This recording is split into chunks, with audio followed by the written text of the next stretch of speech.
Parents, comment vous allez pouvoir aider votre enfant à mieux jouer au tennis, à l'accompagner dans sa progression. Donc dans cette vidéo, je vais vous présenter plusieurs pistes. On voit ça tout de suite.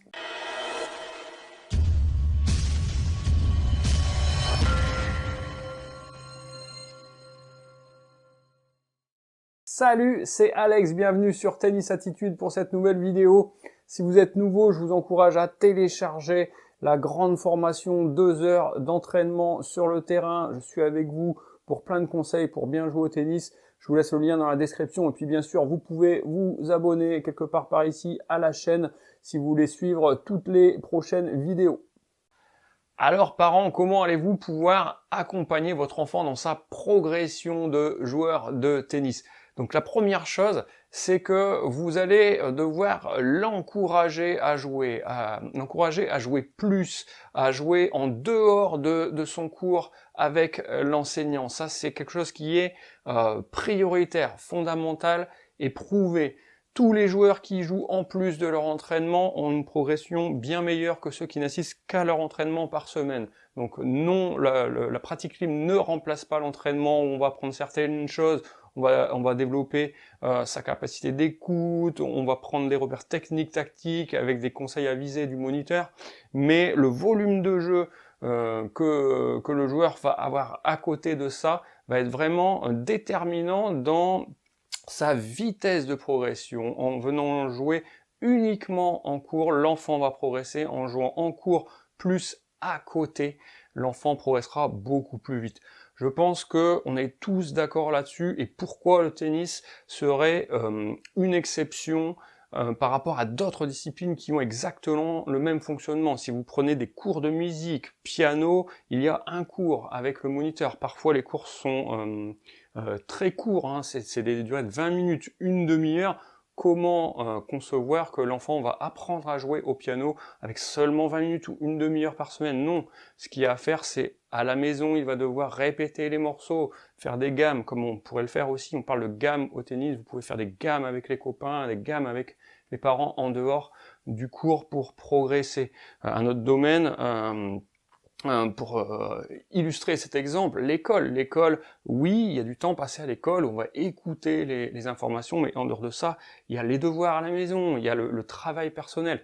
Donc en gros, à vous, parents, d'essayer d'impliquer l'enfant dans sa pratique pour ne pas uniquement subir sa pratique et aller à son entraînement, tac, et à la sortie de l'entraînement, on range la raquette, c'est terminé, on reparlera du tennis uniquement la semaine suivante. Donc comment vous allez pouvoir l'aider à développer là cette notion de jouer en plus, de jouer librement? Et bien tout simplement encouragez-le à réserver un cours avec les amis de son groupe, avec des gens du club. Ça peut être avec des personnes d'un niveau un petit peu différent. Pour ceux qui sont un petit peu plus expérimentés, vous pouvez aussi jouer avec certains adultes de votre club qui demanderont que ça, de jouer et de pratiquer un peu plus leur discipline. Alors oui, pour jouer avec les enfants. Après, il y a quelque chose d'encore mieux, c'est aller jouer avec lui.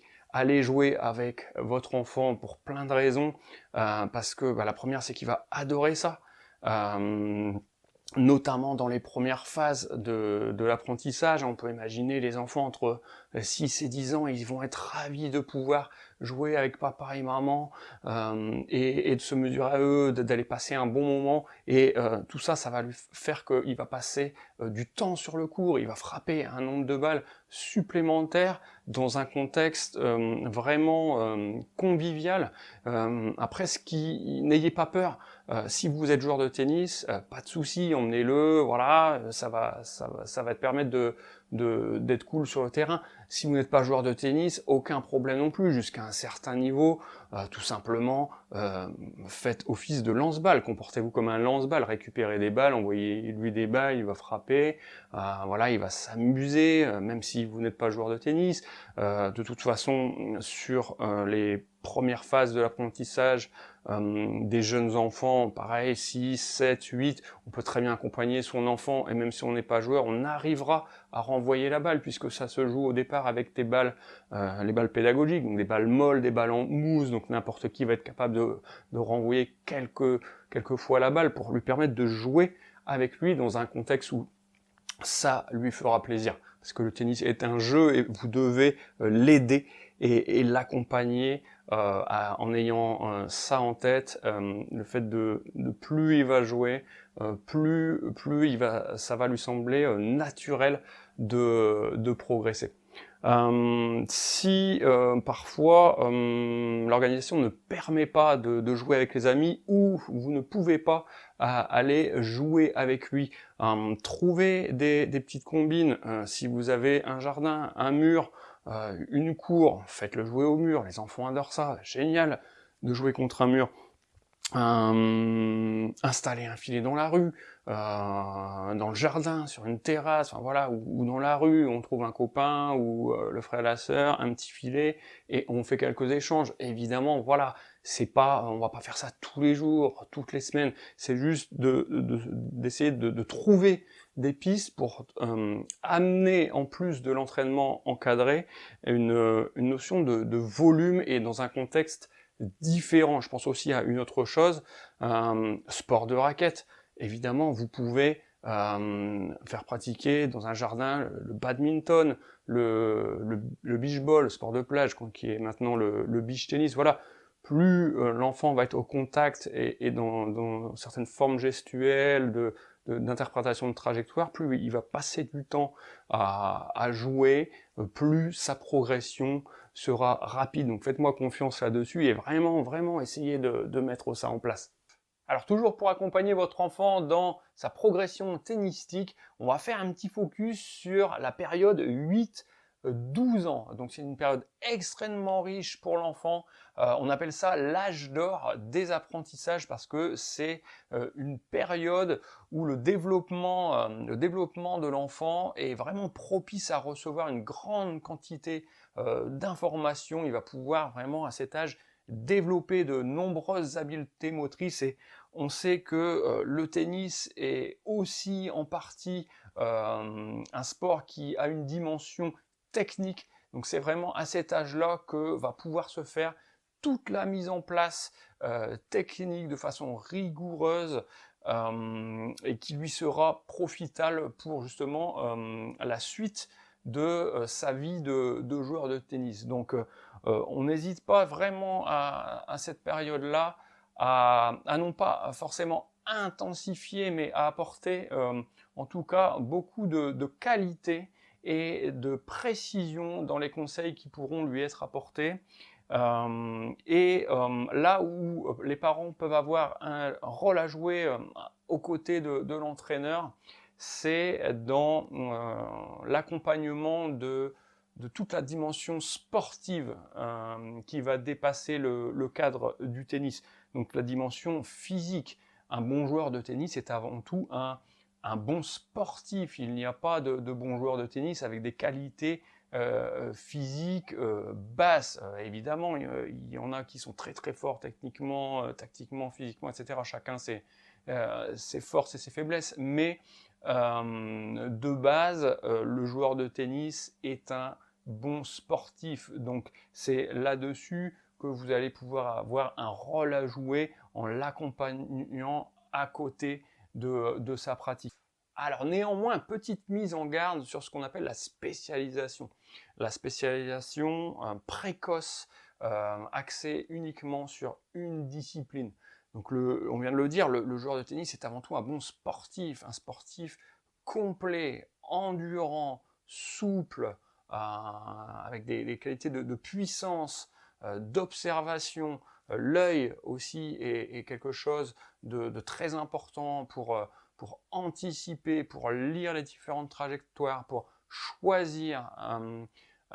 Et c'est pour ça que la pratique de sport complémentaire va être mise au service des progrès sur le terrain de tennis, en associant parfois des disciplines comme les sports collectifs, ce qu'on appelle ça le transfert d'apprentissage. Il va y avoir un intérêt qui va se retranscrire sur le tennis, en pratiquant des activités créatives ou des sports de pleine nature qui sont soumis un petit peu à l'incertitude que peut être le vent, la météo, etc. On va pouvoir prendre dans ces sports-là de la créativité, de la prise de décision, pareil, et en pratiquant ça, peut y avoir des transferts sur la pratique tennistique. Donc vraiment, je vous encourage à pas trop spécialiser rapidement l'enfant vers un sport exclusif, vers uniquement le tennis, et si vous en avez la possibilité de lui faire à côté, bien sûr, dans une moindre mesure, si le projet tennistique prend déjà beaucoup de temps, mais de ne pas négliger quelques autres disciplines qui peuvent être vraiment complémentaires.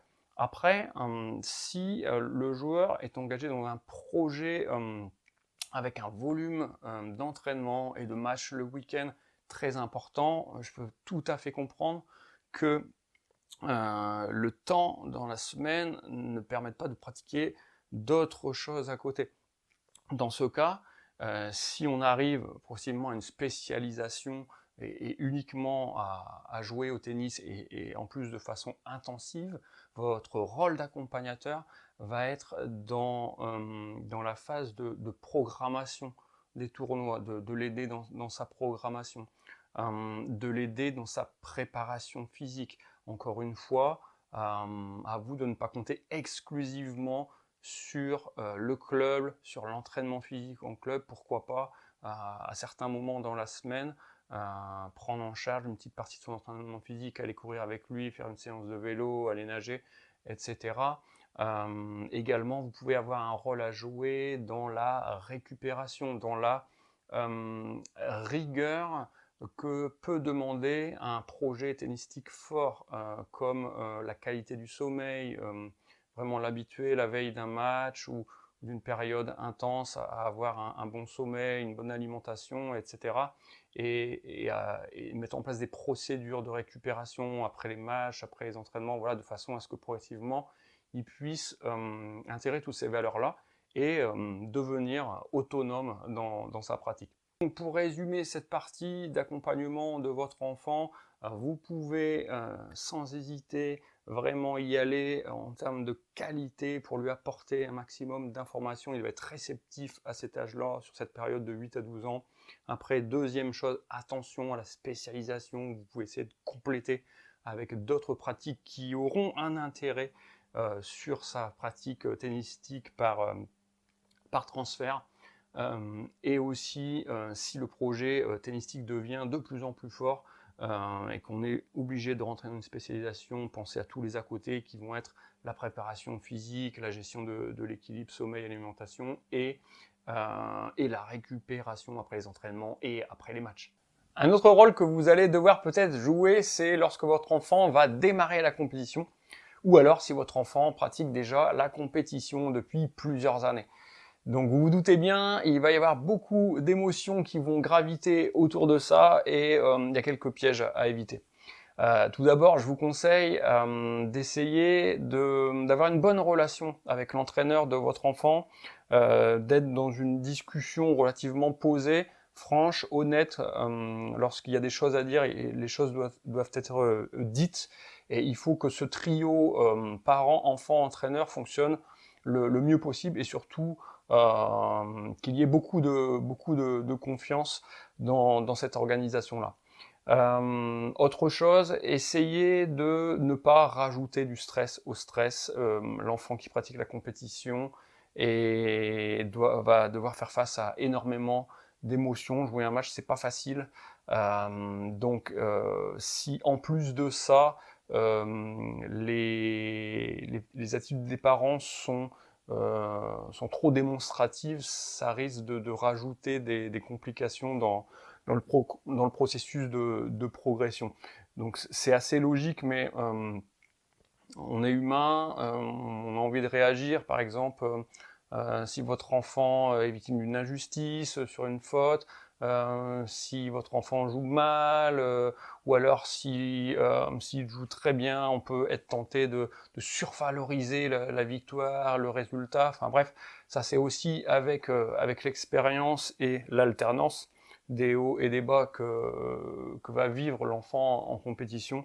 C'est toute cette expérience-là accumulée qui va, j'espère, vous permettre d'être plutôt bienveillant auprès de votre enfant, d'être dans l'accompagnement et pas dans l'étouffement de sa pratique. Alors vous êtes peut-être reconnu dans certaines situations, vous avez peut-être des difficultés à gérer la pratique de votre enfant ou bien de l'accompagner. En tout cas, je pense que chacun essaie de faire pour le mieux, hein. Je suis parent aussi, j'ai deux filles qui jouent au tennis, donc on essaie vraiment de composer et de faire en sorte que ça se passe bien. Mais si vous avez des petites astuces ou certaines difficultés que vous voulez partager, n'hésitez pas à laisser un commentaire sous la vidéo, j'y regarderai et on pourra en discuter et tranquillement. Donc avant de partir, n'oubliez pas de récupérer votre formation vidéo 2 heures sur le terrain et puis bien sûr de liker la chaîne, vous abonner si tout ça, ça vous a plu. En tout cas, merci, à bientôt.